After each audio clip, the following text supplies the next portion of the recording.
Hey, how's it going, everybody? Welcome back to the channel.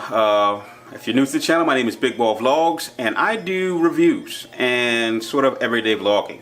So if you're into new tech, comparison shopping, maybe think about subscribing and hitting the notification button for any new videos that I post. In this week's video, we're going to be talking about the Zhaoyun Crane M2 gimbal. I am a very big fan of Zhaoyun gimbals. I've owned the Smooth Q.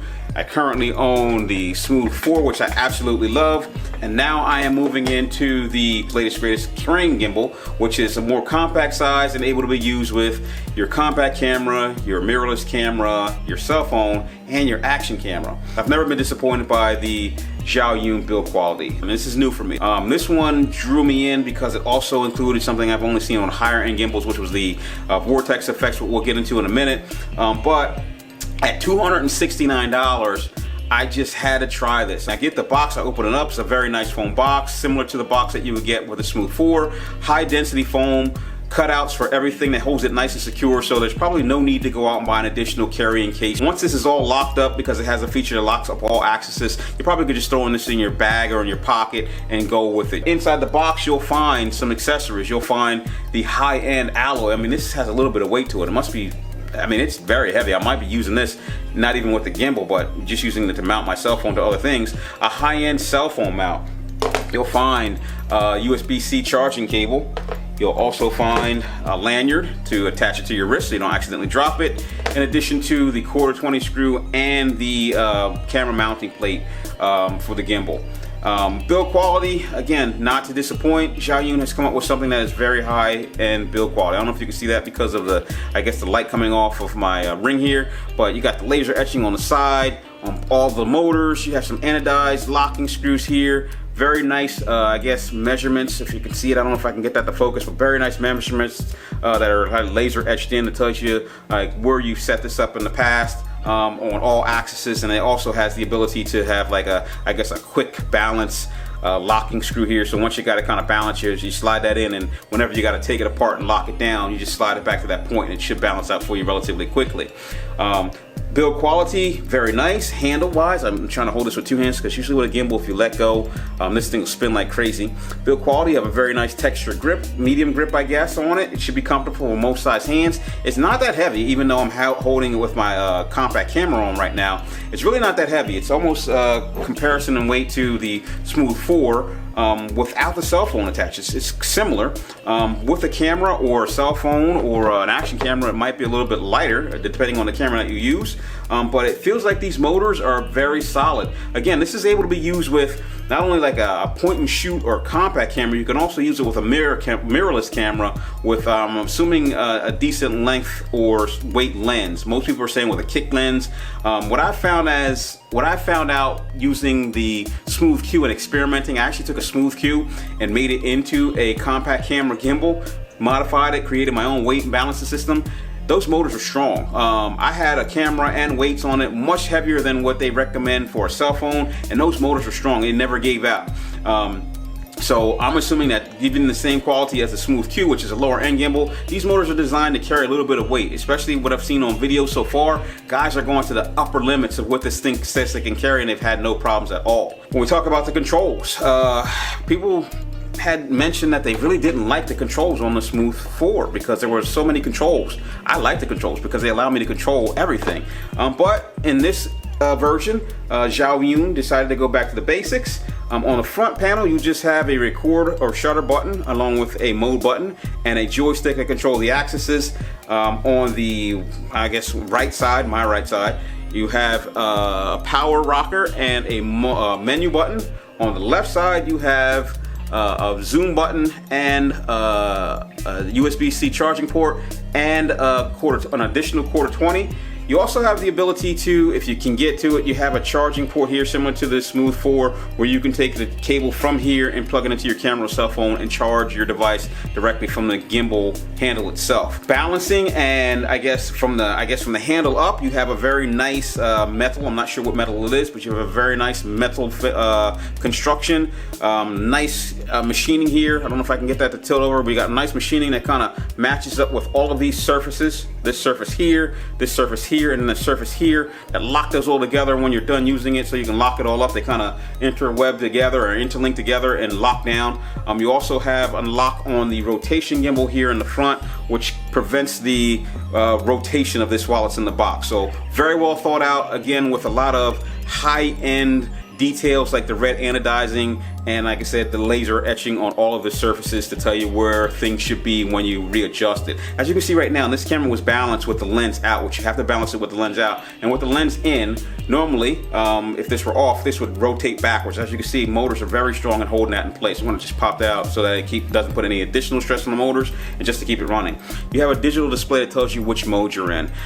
Very cool, because on previous using the previous gimbals, if you were not using the ZY Play app, which would give you a display of what mode you were in, you kind of just had to remember what mode you're in based on what you cycled through last. So using the gimbal long enough, you know the first one would be pan follow, the next one would be lock, the next one would be full follow. And you just had to go through this, cycle through the different modes to get the right one that you wanted. This one, I like the fact that it is actually on the gimbal handle itself, so there's no guessing there, and you can actually get into it quicker without skipping by it or missing that shot and getting to the mode that you want to get into. This has several modes. First mode, as you can see, and well, maybe you can't see, I don't know, but that is the pan follow mode. So in pan follow mode, whatever way I turn my wrist, the camera will follow. The next mode is the lock mode, which no matter what I do, the camera will stay in the same orientation. The next mode is going to be the POV mode, which gives you that, if I'm doing it this way, that cinematic like follow mode or drone mode. Sometimes they call it point of view mode, where if you're walking in an alley or chasing somebody, you can kind of do this and it will tilt with the axis that you bend the handle on. And then if you double tap, you go into go mode, and go mode gives you a faster, more locked in motor to catch faster action. And then if you double tap one more time, that puts you into the mode that I actually bought this thing for. I guess it was the gimmicky mode that I thought that I would want to use this the most for, which gives you which is called Vortex Mode, where, and I want to do a quick recording on this because I want to do the Vortex Mode and actually record what it's doing as it's doing it. So if I can find my record button real quick, here it is.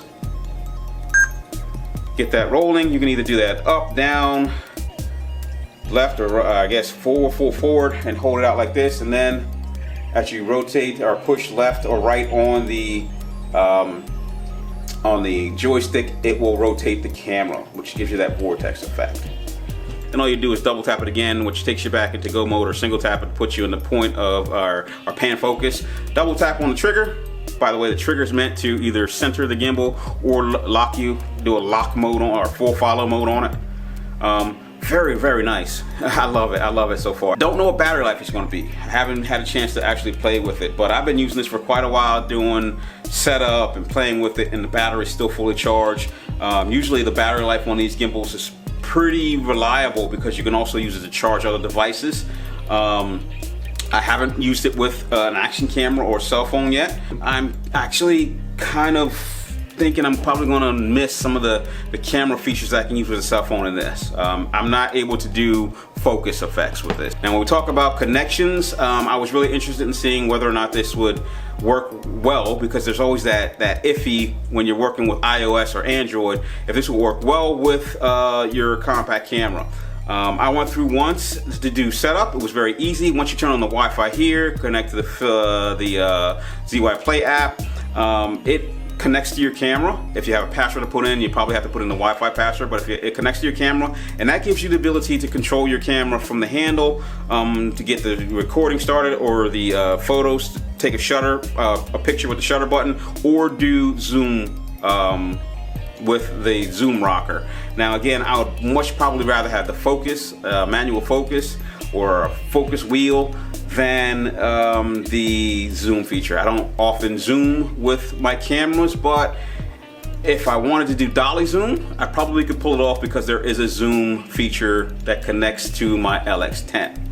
As of right now, I only have the DJI Osmo Action, so I am not able, or have not tested whether or not this connects to the Osmo Action. I know it has been proven to connect to GoPro cameras. Usually I give you the good, the bad, the ugly.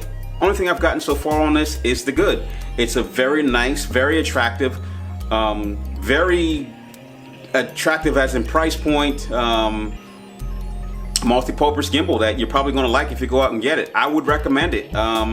Right now, again, I'm spoiled with this thing and my cell phone, but I'm really eager to get out and try this and see what it can do out with this 1-inch sensor. I guess that's the real reason I pulled this out and wanted to try it, is the detail that you can get with the 1-inch sensor kind of just blows away the cell phone. The cell phone shoots excellent 4K video, but I mean, there was a time where I was using this, I was sitting in my car, shut the door, and the camera was out of focus, and I could see the particles of dust. It was a very cool looking effect where the particles of dust were in focus, but the background was out of focus. And I want to try that with this camera without all of the shake that you get. Even though this has image stabilization, the gimbal should allow me to get smoother, more usable video.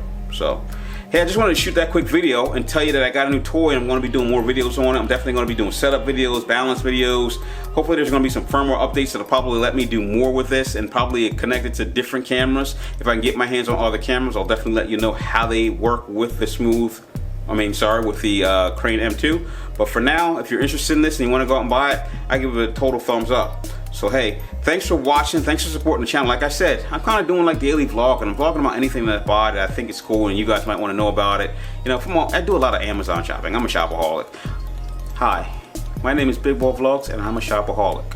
I got aquariums, motorcycles, everything. I've seen a lot of stuff that people are interested in and I'm currently interested in. And I just don't want to manage multiple channels. And that's why this channel is called Big Ball Vlogs, because I didn't want to put it as Big Ball Tech Review or Big Ball this or Big Ball that. So hopefully if you're interested in this type of stuff, please stick around.